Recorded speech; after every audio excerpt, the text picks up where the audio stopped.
मेरा मानना है इंसान को दो बचपन मिलते हैं, पहला उसका खुद का और दूसरा उसके बच्चों के साथ। पहला जिंदगी सिखाता है और दूसरा उसे खुल के जीना। मेरा नाम है दीपक मेहरा और यह है मेरा बेटा दक्ष। हम कैराना उत्तर प्रदेश में रहते हैं और हम हैं the Duo behind JD Mehra gaming.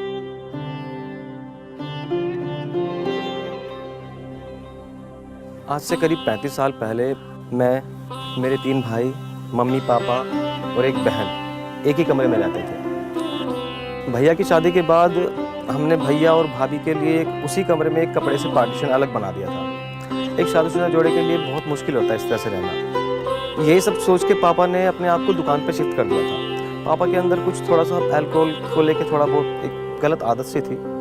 दुकान पे जाने के बाद ये आदत थोड़ा बढ़ गई थी। एक दिन मैं अपने दोस्त के साथ छत पे पतंग देख रहा था। पैसे थे नहीं पतंग उड़ाने के लिए, तो अचानक से एक पतंग दिखी कटते हुए जो मेरे घर की तरफ जा रही थी। तो उसे लूटने के लिए मैं भागा।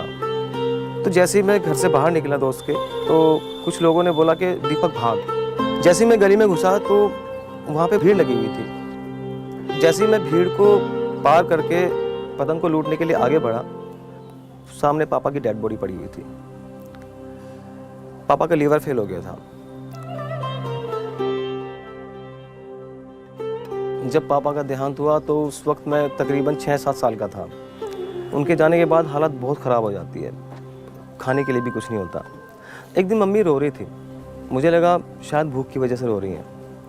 मैंने एक लड़के को बाहर देखा। वो लड़का हाथ फैला के ऐसे खड़ा हुआ था। मैंने ऐसे किया, मैं उसके पास जाके खड़ा हो गया।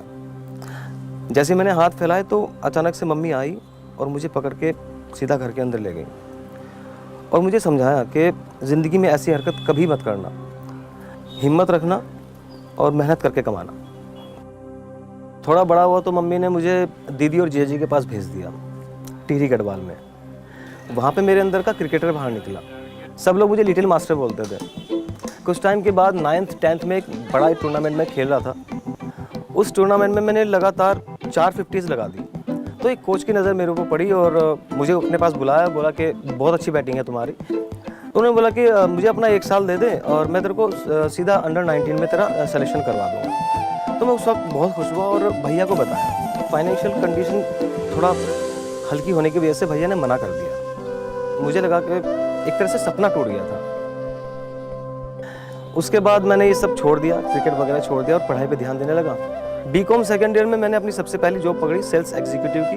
1200 रुपये से स्टार्ट किया था। धीरे धीरे जॉब चेंज करता रहा। मार्केटिंग में अपने आप को पूरी तरह से ढाल दिया था। कुछ टाइम बाद रेनू से शादी होती है और थोड़ा जिम्मेदारी भी बढ़ती है। उसके बाद मेरी ज़िंदगी का सबसे खूबसूरत दिन आता है, जिस दिन दक्ष का जन्म हुआ। जब मैंने दक्ष को पहली बार अपनी गोद में लिया तो एक जिम्मेदारी का बोझ तो एहसास हुआ, लेकिन इस बोझ के लिए मैं बहुत एक्साइटेड था। फिर मेरे पास अपने एक फैमिली फ्रेंड का एक कॉल आता है। वो बताते हैं कि वो देहरादून में एक BNB का बिजनेस करना चाहते हैं। तो उन्होंने मुझे पार्टनरशिप ऑफर भी किया। मैंने हाँ कर दिया। दीप देहरादून में रहते थे और मैं यहाँ बिजी रहती थी।